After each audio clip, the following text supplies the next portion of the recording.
شما ما رو نمی‌کشید، شما ما رو می‌دوشید. گشنم شد. زهر مار.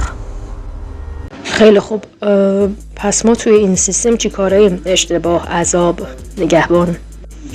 نه، فکر نمی کنم شما صرفاً شکارچی باشین، چون شکارچی ها بی نظمن ولی شما منظمین و شما تو تاریکی اصلا نمیدوین، فوراً هم نمیکشین. شما وارد میشین، حرف میزنین، لبخند میزنین، در میزنین و بعد وقتی آدم مقابلتون از درون شکست تازه ضربه میزنین. پس فکر میکنی هدف ما کشتن نیست؟ فکر میکنم هدف اصلیتون شکستنه. شما با ترس کار میکنید، نه فقط با دندون، و این یعنی تو منطقه این شهر ترس مهمتر از خونه.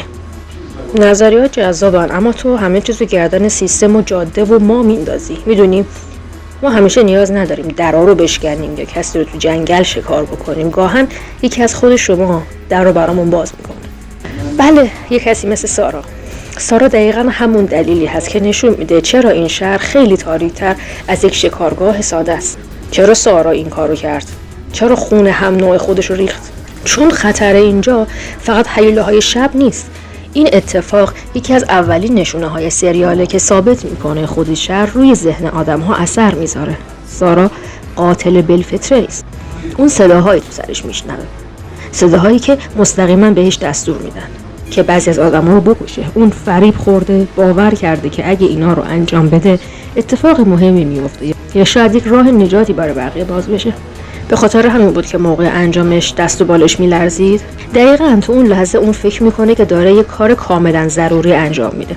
برای همین قبل از کشتن میگه تقصیر تو نیست یا عذاب وجدان میگیره. یعنی از نظر خودش قربانی گناهی نداره، ولی این اتفاق اجتناب ناپذیره و باید اتفاق بیفته تا بقیه بتونن نجات پیدا بکنن. در واقع اینجا خود قربانی تبدیل به چاقو میشه. چه جمله قشنگی، خود قربانی تبدیل به چاقو بشه. خب این یه پدیده است. بعضیا توی این شهر صدا میشنون، بعضیا رؤیای عجیب و پیشگویانه دارن یا کارایی میکنن که انگار کسی داره از بیرون اونا رو هدایت میکنه. و سارا اولین شخصیتی هست که این آلودگی ذهنی رو به وضوح داره نشون میده.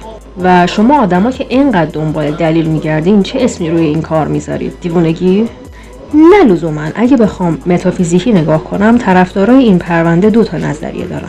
اول اینکه این شهر یک مکان کور نیست، در واقع یک موجودیت آگاهه که با بعضی آدم ارتباط ذهنی برقرار میکنه و اونا رو از درون میپوسونه.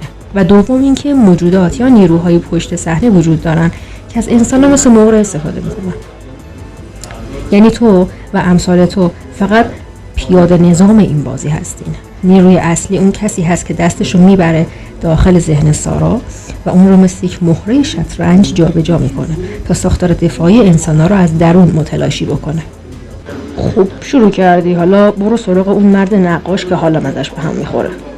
همون که با نقاشیاش لوتون میده و بایدم بدت بیاد. اگه بخوام از روی فایلای خود شهر قضاوت بکنم، ویکتور فقط یک ساکن قدیمی نیست، اون قدیمی ترین شاهد زنده است و مهمتر از اون چیزی شبیه جعبه سیاه شهره. جعبه سیاه؟ بله، جعبه سیاه یعنی چیزی که حقیقت رو توی خودش نگه میداره حتی وقتی همه چیز سقوط کرده باشه. ویکتور نقاشی میکشه چون نمیخواد فراموش کنه، چون حافظه‌اش زخمیه، چون شاید ذهنش نتونه حقیقت رو به زبون بیاره، اما دستش میتونه اونو ثبت بکنه. پس چرا همه چیزو واضح نمیگه؟ چون تروما فقط خاطره رو زخمی نمیکنه، گاهن زبان خاطره رو هم زخمی میکنه. یعنی ویکتور ممکنه همه چیزو بدونه ولی نتونه مستقیم بگه. برای همین نقاشی مهمه. نقاشی فقط هنر نیستن، مدرک.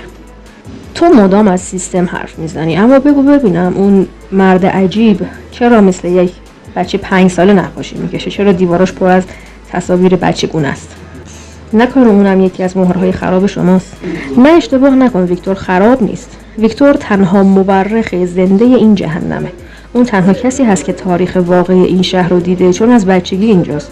برای اون نقاشی کردن مستندسازیه.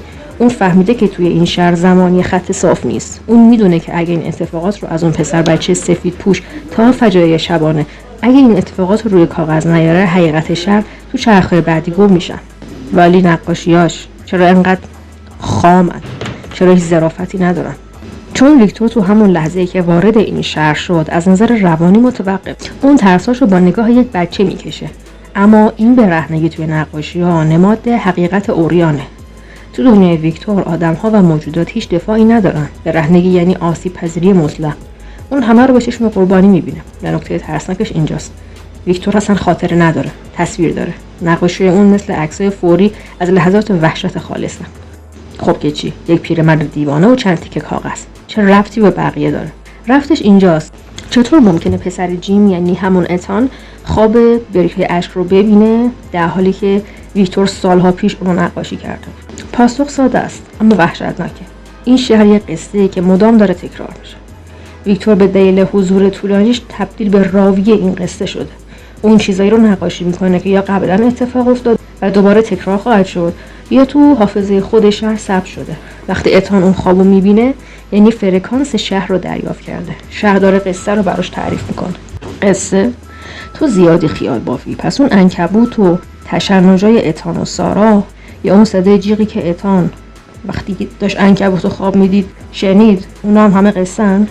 اونها بدافزارای سیستمن. عنکبوت در نمادشناسی وحشت یعنی تار تنیدن و به دام انداختن. اینکه عنکبوت از سقف پایین میاد یعنی این شهر فقط روی زمین مسلط نیست. کل فضا، سقف و دیوارها قلمروان. ضمناً واقعاً عنکبوت و تنیدن تار توی فصل اول فرام داریم که بوید یک مونده بود تو تلش بیفته. و اون جیغ‌هایی که به خاطر دیدن عنکبوت اتان توی خوابش میدید، اونا صدای ساکنان قبلی هن که تو بافت دیوارها گیر کردن. شهر از صدای شکنجه اونا استفاده میکنه تا ذهن تازه واردها رو در هم بشکنه. ممکنه صدای جیغ شما هم خوب باشه. شما بودین که قبل از طلسم و عربده میکشیدین. داری میگی که این شهر، دارم میگم این شهر یک موجود زنده هست.